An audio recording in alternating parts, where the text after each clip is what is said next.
자, 그런데 이제 요번에 윤석열 정부의 이 검찰 인사, 뭐 민정수석 인사 이쪽은 좀 제대로 된 편 아니에요? 이거 좀 정리해 주시죠. 법무장관이 분명히 아마 총선 전에도 이제 준비를 하고 있었던 것 같은데 박성재 법무장관이 굉장히 조용했어요. 네. 그래다 주도를 했습니다. 인사는 해야 될 때가 됐고, 네. 특히 이제 지금 예의주시 이제 사람들이 스프라이즈 한 게 된 거는 이창수 검사가 지금 이제 중앙지검장으로 왔습니다. 네. 이양미 지검장은 성남에서 이제 근무를 할 때 이재명의 어두운 면을 사사치 사실은 조사를 해서 준비를 다 했어, 수사 다 했어요. FC 소위 말하자면은 이창수 지검장이 그 뭐야 성남시 네, 네. 축구 거기에 대해서 뭐 네이버라든지 뭐 농협이라든지 뭐 등등등 해서 그 아무튼 성남지검장을 했으니까 이재명 조사 다 하고 어두컴컴한 거 100% 아주 가지고 있다 진행적으로 이거지. 잘 조사를 X파일을. 가지고 있는 근데, 사람입니다. 예. 근데 이게 이제 밖에서 굉장히 한 아주 체계적으로 전격적으로 그리고 광범위하게 조사를 다 하고 수사를 다 마쳤는데 이게 기소가 안 이루어졌단 말이에요. 그래서 네. 이제 밖에서는 검찰총장이 좀 너무 소극적이다 아니면은 뭐 이리저리 해서 지금 덮여 있는 게 아닌가라고 하는 혹은 뭐 여러 가지 정치적인 것도 고려를 해서 두길보기를 했다라고 하는 그 이 세간에 이원석 검찰총장의 검찰총장이 중요한 소문이 있습니다. 예. 그리고 이제 이 한동훈 법무장관 이원석 그 검찰총장 그 체제에 대해서 지금 유사하게 말하자면은 윤석열 정부의 그 말하자면 지지 가장 기본적인 이유 중에 하나가 사법 정상화인데 이게 뭐 요란하기는 했는데 그게 이제 이 제대로 된 결실이 안 나온 뭐 그런 식으로 이제 소문이 많이 돌고 있어요. 네. 그런 측면에서 아마 이제 이 박성재 법무장관이 임명한 그 이창수 저기 지검장 네. 시스템이 오면은 좀 체계적으로 움직일 가능성이 크고 야당의 그 대표를 하고 있는 이재명은 사법 리스크가 상당히 현실화될 가능성이 크죠. 이제. 예. 그리고 또 한 쪽이 더 있는 거는 이제 사실은 윤석열 대통령이 민정수석을 처음에 자리를 원래 전통적으로 다 있었던 자리인데 네. 운영을 안 했거든요. 그래서 이제 거기에 대한 여러 가지 문제점이 좀 있었어요. 그래서 어쨌든 법률수석을 자리를 만들어서 좀 체계적으로 공직 인사나 이런 부분을 이제 관리를 하겠다라고 하는 부분이 있었는데 민정수석실을 만들었습니다. 그리고 그 김주현 이제 이 전 정부 때 중요한 역할을 하는 이 검사 중에서도 뭐 우리가 지금 공안이나 혹은 뭐 특수통 많이 이야기하는데 인사기획통입니다. 그런데 이 기획 인사 출신인데 이 자리가 아마 정치적인 감수성, 만약 정무감각이라고 이야기 안 할게요. 정치적 감수성이나 정치적 진흥, 이게 인사기획이라고 하는 게 전체를 다 보고 배치에 대한 그 말하자면은 그 입체적인 측면을 다 고려할 수 있는 그런 검찰 행보를 수순을 잡아서 연출하는 시나리오 쓰는데 그것까지 여기라 포함되죠. 여기라 그러더라고. 그렇죠. 그러니까 이제 지금 사실 윤 정부 기획인사 들어와서 쪽 검찰에 비서진에 이제 상당한 여러 가지 좀 문제가 많이 인사도 그렇고 그다음에 뭐 정무도 그렇고 여러 가지 이제 이 정치적 감각을 갖춘 사람이 별로 없었다. 그리고 여러 가지 그 문제점이 많았다라고 하는 게 있었는데 그런 측면에서는 좀 균형이 그런 의미에서 이게 처음이죠. 예, 처음이죠. 윤 정부 들어서 제대로. 그런 의미에서 나는 한독수 총리는 유임했으면 좋겠어. 그래서 왜냐면 총리한테 이런 걸 요구하는 건 이해찬 같은 사람 갖다 두란 얘기인데 그건 별로 안 좋아. 그냥 그렇죠. 한 총리는 그 경제통이고 미국통이잖아. 그래서 원로로서 그 역할을 해주면 되고 이제 이런 민정수석이라든지 장관이라든지 차관에 이런 그 정치적, 정무적, 사회적 지능이 높은 사람을 갖다 둬야 돼요. 맞습니다. 예. 그렇게 해서 이걸 균형을 맞추면 되는데 예, 예. 난 그 한 총리는 뭐 그대로 가도 좋다. 지금 뭐 민주당이 그 총리 그 새로 바꿔주겠어요?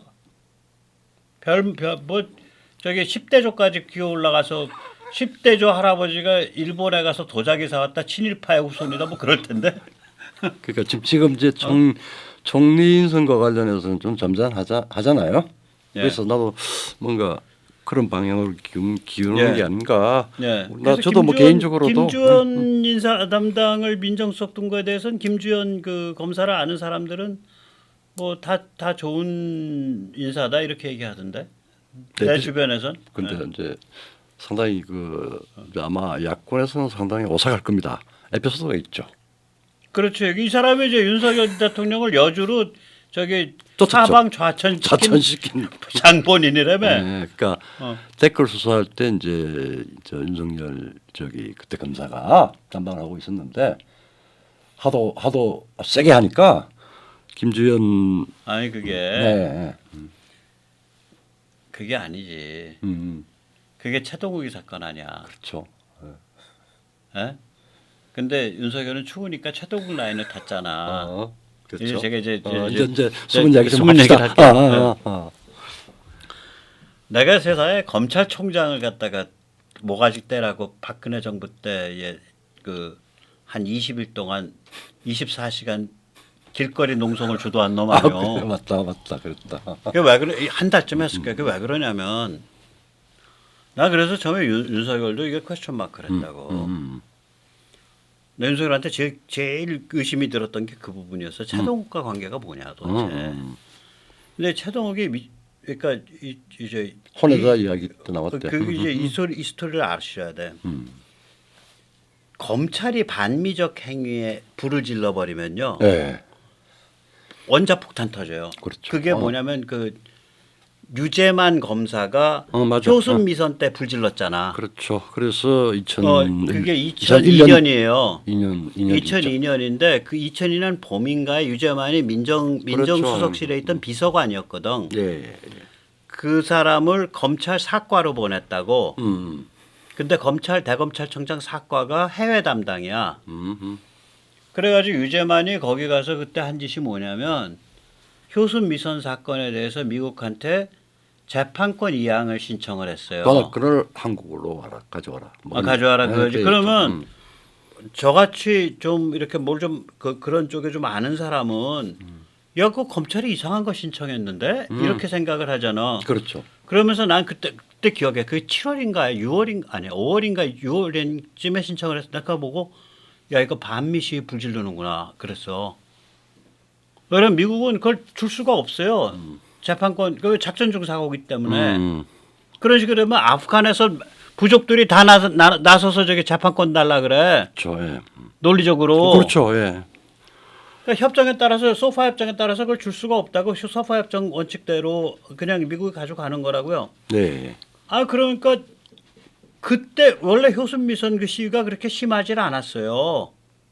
초기에는 유재만이 그걸 기폭제가 돼서 그게 심해진 거예요. 그러니까 레벨이 달라요. 그 다음부터 뭐 싸이도 나오고 무슨 신해철도 나오고 뭐 그렇죠. 음악도 하고 난리 부르스 치면서 그거 여세 몰아서 노무현이 당선된 거 아니요. 그때 이제 저는 불구망막 끝나자마자 있었던 사건이야. 자 그런데 최동욱이 똑같은 짓을 하더라고. 그게 뭐냐면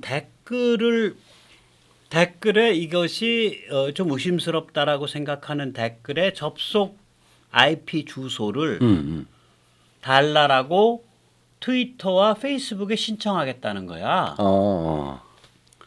그런데 이게 말이 안 되는 게 댓글 하나 10개를 찍어서 얘기하면 돼요. 지금 수만 개 댓글이야. 그러니까 특정하지 않은 그냥 종합 보따리예요. 그럼 당연히 미국 법무부가 협력할 리가 없고 예. 미국 법무부가 협력한다고 하더라도 페이스북과 트위터가 그걸 오케이 할 리가 없죠. 그렇죠. 예. 당연히. 그러면 이게 박근혜 정부의 검찰총장이 신청했는데 미국이 거절했다. 그러면 이건 유재만이 터뜨린 사건보다 한 1000배쯤 되는 원자폭탄 터지는 거예요. 반미 원자폭탄이. 거기에 최동욱 밑에서 실제 검찰 이제 수사를 맡은 게 윤석열이었잖아요. 그래가지고 네. 최동욱이가 그때 날아간 거 아니오. 네. 어? 그래서 난 솔직히 이제 시간이 지나서 얘기할게. 나는 윤 대통령이 최동욱을 날리는데 의무로 작용을 했다고 생각해. 거기까지만 합시다. 솔직히, 네, 솔직히 그러니까 나도 의무로 작용을 했다고 봐. 그 이묘인의 존재라든지. 이묘의 존재라든지 뭐. 그래서 최동욱이 그때 그러니까 나는 그때 이묘인도 모르고 저런 인간이 그 해당 아동 아빠 아니야. 그렇죠. 그 해당 아동 아직 해당 아동이 안 나올 때야 그때는. 그렇죠. 근데 검찰총장이 반미 투쟁에 불을 지른다? 야 이거 나라 망해. 그래서 나는 길거리로 나가서 그때 어떻게 했냐면 우리 동지들 한 서너 명이랑 또 나는 약자나 난 현장에 잘 안 가. 현장 가면 사고 나요. 진짜 사고 나요. 그래서 기질이 있어가지고 이제 비부학을 하는데 예. 1인 시위니까 10m 간격으로 해. 예. 그래서 서너 명이서 그러니까 막교대로 돌아간 거예요. 그럼 14시간이에요. 예. 교대하러 들어가서 둘이 같이 있는 시간 1시간. 예. 자기 하는 거 12시간. 그다음에 끝나고서 또 인수인계 1시간. 그럼 나머지 10시간 갖고 먹고 자고 씻고 다 해야 돼. 예. 길거리에서 그냥 비닐 덮고 자는 거야. 그러니까 사람이 길거리에서 그러면요. 한 열흘 지나면 이게 뻗쳐 올라온다. 그래서 내 동지 하나가 죽으려고 휘발유 부었어. 말통을. 말통을 부었다고. 예, 맛있었다 정말. 사람이 달라져요. 달라지죠. 내가 그래서 그런 상황이 잘 안 나가는 이유가 난 진짜 죽어. 약해서. 나는 성격이 성깔이 더 격하니까. 폭발하니까. 그 이제 그래가지고 휘발유 붓고 라이터 든 거를 저기 그 무술경관이 튀어들어서 이거 쳐갖고 라이터 튀어오르고 머리철에서 끌고서 서초경찰서 끌고 들어가서 30분 동안 샤워시켜. 근데 전화하니까 샤워다 시켰습니다. 걱정 마십시오. 아무튼 검찰총장을 상대로 하니까 그렇죠. 그 살벌함이라는 게 그러니까 내가 이 사건을 잘 알죠. 그래서 그때 이제 불똥이 튀어서 윤석열이 여주로 쫓겨간 거야. 자천 당했지. 자천이지. 나중에 윤 대통령 이제 퇴임한 후에 둘이 만나면 쓱 물어봐야겠어. 그때 차도국 날라갈 때 무슨 저기 좀 내막이 있었습니까? 물어봐야 돼. 그 사실은 지금은 이제 너무 높으신 자리에 있어서 못 물어봐. 조중동 기자들도 별로 이렇게 이제 안 묻는 이야기입니다. 안 묻는 얘기. 누군가가 작동을 했어. 누군가가 작동을 했어요. 내부에. 내부에. 누군가 작동을 했어요.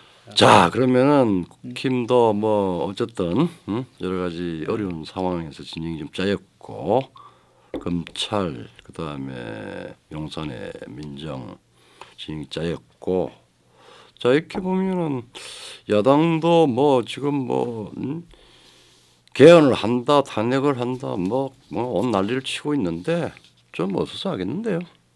그러죠. 많이 춥겠는데요. 자 이런 이유가 지금 국내적으로도 지금 뭐 이긴 게 아니고 겉으로는 뭐 지금 뭐 세상이 그냥 막 난리 짝이 온 세상일 것 같이 보이는데 내부는 또 그게 복잡하네요. 원식 사태 같은 게 이제 나오죠.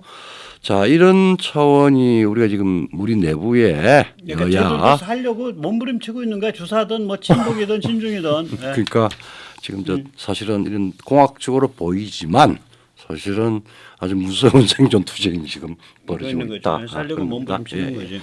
그거 좀 말하자면은 이 국내적인 이유보다 훨씬 더 거시적인 큰 이유도 좀 짚어야 될 것 같아요. 저는 우원식 같은 경우에 뭐 우리가 흔히 말하는 전대협 종북 주사파보다 윗세대죠. 그렇죠. 학번으로 치면은 거의 10년 위에요. 예. 근데 그 사람들이랑 같이 놀았다고. 그리고 문익환 라인이잖아. 문익환 라인. 그럼 연동교회 라인이란 소리야. 문익환. 그래서 친북 성향이 짙은 사람이에요. 젊었을 때부터. 그렇죠. 그리고 재수 나빴으면 그 근처에 바로 북한 간첩 있어. 기독교 허울 뒤집어 쓴. 많죠.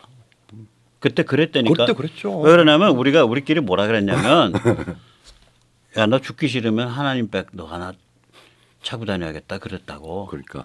그리고 교회 다니는 애들한테 기독교 학생 애들한테 넌 저렇게 좋겠다. 넌 하나님 백 차고 있어서 자식아 넌 사형은 안 당해. 농담으로 그랬다니까 진짜로. 실제 그거 뭐 그럴 수밖에 없던 시절이었죠. 너는 하나님 백을 차고 있어서 사형은 안 당하겠다. 나는 안 차 임마. 그러니까 이게 위장 기독교 신자들이 있어요. 그 인맥에 무시무시하다고 그때가. 그럼 그때는 무서운 시절이니까. 무슨 시였죠? 무서운 시절이니까 그 저기 그 다 저기 그 신앙이라는 건 이것 요만큼도 없으면서 교인입답시고 다니는 그런 무서운 인종들이 우원식 주변에 있으면서 우원식을 일찍부터 오염시켰는지 아닌지 난 그걸 몰라. 모르죠. 그러나 그런 인간들이 충분히 있을 법한 동네에서 우원식이 있었어. 그렇죠. 그건 맞아. 그건 맞아요. 개헌적으로. 어쨌거나 그런데 일단 겉으로는 386은 아니야. 네. 386 전대협 세대는 아니에요. 네. 그러니까 엄청 세련돼 있고 나이도 있는 듬직한 사람이고 그런 거지. 네. 우선이나 되고. 그러면 여기도 이제 살아보려고 막 하는데 이 종북 주사파 혹은 종중의 이 같은 인맥 아니야. 네. 종북이 종중으로 바뀐 거거든. 그 원식이든 아니든 간에 그쪽은 다 좀 칼라들이 그러니까. 그렇죠. 예. 여기가 특징이 뭐냐면요. 내가 그 82학번 평양 갔다 온 애한테 물었어. 물어봐. 야, 너 진짜를 믿고서 너 그거 주사했냐? 형 내가 그랬겠어요 그러더라고. 그래서 너 그 정치 투기 아니야? 이왕 혁명하는 거 뭐 북한 무시할 수 없으니까 손 좀 붙잡고 하자 뭐 이런 생각이 그 내심 깔린 거 아니야? 그랬더니 형 사실은 그렇지. 홍 아닌가? 홍은 평양 갔다 온 애 친구고. 친구가. 오케이. 김용환. 그러니까 이제 그런 거예요. 그러니까 이게 무슨 얘기냐면 얘들은 나이 20살 무렵부터 그렇죠. 북한에 기대어서 정치 권력의 찬탈을 설계하던 애들이야. 용북을 냈네. 이용할 용자 용북이야. 나름대로 용북이야. 용북이지. 나름대로 용북 이용할 용자 용북이에요. 그건 난민전 그 선언문에도 난민 78년 선언문에 보면 처음에는 이게 A4 용지 한 장밖에 안 되는데 충성 편지 북한에 보내는 처음에는 김일성 동무 어쩌고 저쩌고 해서 다이다이 맘먹어. 맨 마지막 가면 수령님 도와주십시오야. 그러니까 남로당 쪽이 그렇게 이중적이잖아. 그렇죠. 예. 북한에 대한 태도가 여기 종북도 그런 이중성이 있는 애들이 태반이었어요. 그러니까 어쩌다 정북이 아니고 오랜 히스토리를 가지고 있습니다. 사실. 오랜 히스토리가 있는 거지. 예. 있는 거죠. 그래서 그래가지고 어쨌거나 그 이제 이 사람들은 20살 무렵부터 북한에 기대어서 권력을 찬탈할 거 생각을 한 거예요. 네. 그 다음엔 북한이 별볼이 없게 되니까 줄을 평양에서 베이징으로 옮겼다. 네. 그 다음에 중국에 기대어서 이제 인생을 갖다가 잘 풀으려고 생각하는 거예요. 대한민국 거덜내면서 이제 빨대 박으려고. 시진핑 홍콩도 닫고 스스로 지금 막. 자 그런데 뭐냐면 이게 이제 말하자면 세상이 바뀌어 버렸잖아. 그렇죠. 예. 그러니까 중국에 기댈 데도 없어. 그러니까 북한도 못 기대, 중국도 못 기대. 그럼 미국에 기대야 돼. 미국 기대 갖고는 빨대가 안 빨려. 뭐 그냥 그만둬야죠. 그렇잖아. 미국은 그런 빨대 안 주니까. 안 주니까. 너 맞아. 잘해봐 임마. 그렇지. 그러니까 이게 이제 갈 데가 없는 거예요. 그러니까 인생에 뭐랄까 방향 감각 상실 상태로 난 가 있다고 봐요. 솔직히 말하면. 실제 내용을 지금 뭐 최근에 벌어지고 있는 거 보면은 평생을 뭔가 기대어서 권력을 탐하고 자리를 탐하고 출세를 탐하고 부귀 영화를 누려온 그 코스로 간 거거든. 근데 뭔가 기댈 뭔가가 없는 거야 이제. 오늘이 갈 사실은 데가 없죠. 내일이 5월 18일인데 또 뭐 조국이는 광주 가서 무슨 뭐 하고 뭐 조국이야. 뭐 5.18 뭐 좀 그러고 있는데 어쨌든 내일 뭐 조국이야. 지금 이 큰 세계사적인 변화에 그런 요소가 대입을 시켜 보면은 지금 참 내 마음 갈 곳을 잃어가 보입니다. 그렇죠. 네. 그래서 아니 그 몇 명 빼고는 갈 곳이 없는데 그래도 몇 명은 갈 곳이 있어요. 어디죠? 교도소. 그 다음에 이제 당선 무효돼서 이제 집으로 갈 곳이 있지. 그렇죠. 아주 네. 저기 저 명민한 검사가 이제 중앙지검장으로 왔죠. 예. 그다음에 또 이제 교도소로 아주 집으로 그냥 갈 곳 지금 있는 아주, 분들이 그래도 그 비교적 좀 널널한 운이 우리 좋으면 윤통이 이제 바짝 긴장한 상태로 바뀌고 모르겠어. 저 한번 민정수석. 바짝 긴장할 타입인지 아닌지 모르겠어. 아니 뭐 법무장관이 아주 용의주도하대요. 조용히 자기 걸 저렇게 자기 해야 될 일을 근데 체계적으로 하는 내가 거죠. 이게 속이 달달 끓다가도 네. 요새는 이제 마음을 팍 놔버린 게 예. 야, 당하면 백모가 당하냐? 어. 윤석열이 100번 더 당하지. 왜 내가 저 사람 때문에 내가 뭐하러 걱정이야. 그다음에 국가? 아, 대한민국 안 망해. 안 망해. 뭐 인류가 안 망해. 대한민국 망해도 인류는 안 망해. 인류는 망해도 지구는 안 망해. 이 생각하고 살기로 했어. 그러니까 사실은 뭐 좀 어떤 데는 그렇게 대분하게 생각하고 아랫배 힘주고 그냥 이렇게 쿨하게 볼 필요도 있습니다. 예? 자, 그런데 이제 이게 만약에 이렇게 돼서 이제 어떤 윤석열 쪽이 좀 제대로 해서 이제 반격을 가한다. 예, 예. 그러면 뭐가 계기가 될까? 이제 뭐 좀 최근에는 좀 뜸했는데 뭐이저 윤통이 아주 획획한공을 이뤘는데 나토 정상회담이 조금 있으면 열립니다. 7월 9일, 11일 네네. 이게 이제 우리 내부 대한민국도 윤 정부한테도 상당히 중요한 전기가 될 수 있는 부분이고 네. 그다음에 지금 이제 우크라 사태가 우크라 전쟁이 이 무렵이면 아마 윤곽이 좀 나올 것 같아요. 윤곽이 나온다기보다 이제 아주 클라이막스로 갈까 막.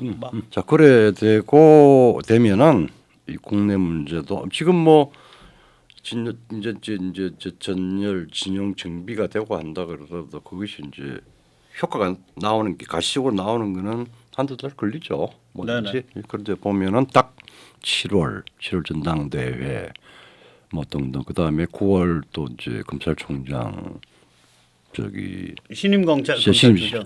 검찰총장 고중순입니다.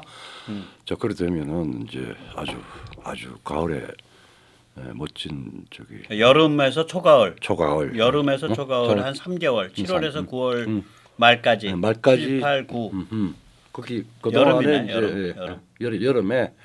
여름에 아주 뜨거운 여름이 뜨거운 여름 전개되겠구만. 그렇죠. 그러니까 전개되기 시작하는 거예요. 뜨거운 상황이. 예. 그렇게 보시는구나. 그렇게 봅니다. 네. 이렇듯 이제 한국 정치는 이제 세계 정세 국제 질서와 밀접하게 연결돼 있습니다. 사실은 굉장히 밀접하게 연결돼 있고요. 윤석열 정부에 대해서 저는 어떻게 생각하냐면 그 한미 사이의 관계가 이렇게 성숙되고 편안한 적이 없었어요.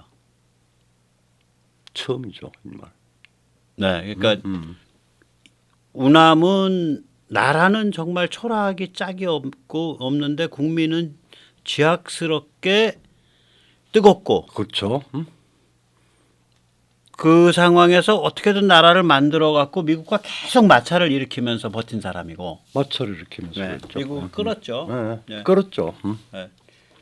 박정희 대통령은 미국이 그 케네디, 존슨, 다 무시했죠. 닉슨, 그 다음에 카터, 예. 이렇게 미국이 굉장히 그 큰 변화를 이룰 때 이럴 때 나라를 그러면서 저기 오일 쇼크 터지고 오펙 터지고 월남전 망하고 이 과정에서 나라를 꿋꿋이 지켜가면서 오느라고 미국과 엄청난 충돌했고 예. 전두환 대통령이 비교적 행복했지. 레이건이랑 같이 합의 맞았지. 그게 한미공조입니다. 이게 한미공조. 예. 한미공조가 예. 그냥 한국과 미국이 동맹 공조가 아니라 박정희 대통령 마지막 카터 특히 카터 박정희의 불화 부분에 대해서 레이건 대통령이 그때 그 한병춘 대사 뭐 네. 김경원 씨 등등 해가지고 이제 저기 레이건이 한미 공조라고 하는 원칙을 약속을 했어요. 뭐냐면은 예, 알아요. 예. 네, 동아시아 미국의 동아시아 정책에 있어서 대한민국 서울의 입장을 최우선적으로 고려한다라고 하는 원칙이에요. 예. 네, 그러니까 한미 공조가 되는 거죠. 네. 근데 뭐 그 뒤에 그걸 뭐 한미 공조는 상수다 이렇게 하는 게 그게 아닙니다. 네. 미국과 미국은 상당한 그래서 부분은 그 변화가 한미 있었죠. 관계로 보면 예, 또 전두환 대통령이 제일 행복했어, 편안했어. 노태우, 그리고 이제 노태우 정부도 잘했고. 아니요, 노태우 정부는 미국이 근본적으로 뭔가 바뀌고 있는데 저걸 우리가 어떻게 요량을 하고 어떻게 우리가 영미를 잘했죠. 아니요, 대응을 해야지를 큰 그림을 못 그렸어 노정부 때 사실은 그냥 대응을 그냥 그때그때 한 거야. 그렇지. 그러나 이것이 어디로 가고 있다. 그래서 큰 그림을 그때 이제 이념이라든지 이런 게 확 바뀌어야 되는데 예, 예. 그런 큰 그림 못 그렸지 노정부 때. 그러니까 이꼴 났죠. 그리고 나서 이제 그 YS 그 다음엔 이제 YS 여기는 이제 그때부터 완전히? 미국이 타락한 글로벌리즘이니까 그 타락 글로벌리즘에 맞춰가지고 같이 춤춰주는 거야. 대통령이란 자들이 다. 그렇죠. 예. 네, YS, DJ, 뭐 노무현. 근데 노무현은 양가적이니까 내가 더 말 안 하겠고 그다음에 MB 때까지 MB, 네 명이 타락 글로벌리즘에 맞춰서 춤을 춘 사람들이에요. 예, 그러고 나서 박근혜 박정부가 대통령이 딴 길 좀 가다가 딴 길 가다가 자기 길 가다가 이제 호되게 당한 거고. 그러니까 이게 가만히 보면 역대 대통령 중에 미국과 그 같이 공명을 하면서 같이 움직인 사람은 전두환밖에 없는 거예요. 그렇죠. 예. 그건 그러니까 미국이 제대로 그 가는 상태에서 그렇죠. 예. 미국이 타락 글로벌리즘으로 가고 친중 글로벌리즘으로 갈 때 손뼉 맞추면서 적당하게 꿀 빨아먹긴 쉬워. 그렇죠. 그런 사람 4명이나 있어. 네, 대통령 중에. 그렇죠. 예. 근데 그건 미국이 제대로 안 가고 있으니까 거긴 아예 제끼고 미국이 비교적 제대로 가고 있을 때 손발이 맞았던 사람은 전두환 대통령 하나뿐이에요. 그러니까 근데 요번에 미국이 이제 제대로 가고 있는 와중에 윤석열 대통령이 손발이 맞았는데 네. 이제 이번 대선에서 만약에 이제 트럼프 고립주의가 이기면 이제 굉장히 고달파지죠. 근데 이제 제가 보면 조중동이요 트럼프 고립주의 못 이길 것 같다 그러면 꼬리 딱 말아서 넣습니다. 사타구니가 속으로. 나 예언을 할게요. 오늘 그 이야기 좀 우리 안 했는데 사실은 그런 게 있습니다. 한번 그러니까 트럼프가 고립주의 이길 것 같다, 세상 난세울 것 같다 그러니까 조선일보가 겁대가리 없이 한동훈이 내세워 갖고 다 접수하려고 덤볐던 거예요. 솔직히 말하면 아유 동의합니다. 그런 거 독의하시면 출세 못해. 아니 백모는 이래서 안 됩니다. 그거. 내가 먼저 얘기했죠. 한동훈 보삼론을 내가 우리 전화로 참나. 이야기했습니다. 그러니까 좀 아이고 좀 차분하게 네. 좀 게임 같은 게임을 해야 되는데 너무 그래서 오늘의 제 돗자리 깐 얘기. 트럼프 당선 확률은 49%를 못 넘는다. 그 다음에 트럼프 당선 확률이 낮아질수록 예. 트럼프가 대통령 될 가능성이 낮아질수록 조중동은 꼬리를 점점 더 열심히 말아서 사타구니 속으로 넣는다. 그 저기 뭐야 그리고 동시에 민주당도 꼬리가 점점 더 아래로 쳐져 내려간다. 난세가 안 오니까. 난세가 나오니까. 네. 그래서 이렇게 한국 정치가 너무 한국이란 나라가 워낙에 전 세계적으로 가장 그 민감한 스팟에 있는 나라여 가지고 이게 세계 정세나 국제 정세랑 국제 질서랑 아주 밀접해요. 관련됩니다. 네, 그래요. 네. 밖에서 이야기 안 하는 이야기 오늘 많이 했습니다. 오늘 최동욱이 왜 날라갔을까? 그 해당 아동 엄마와 해당 아동과 최동욱 사이의 관계는 어디서부터 정보가 나왔을까? 뭐 이런 추정부터 시작을 해서. 예, 근데 요지 우리 저기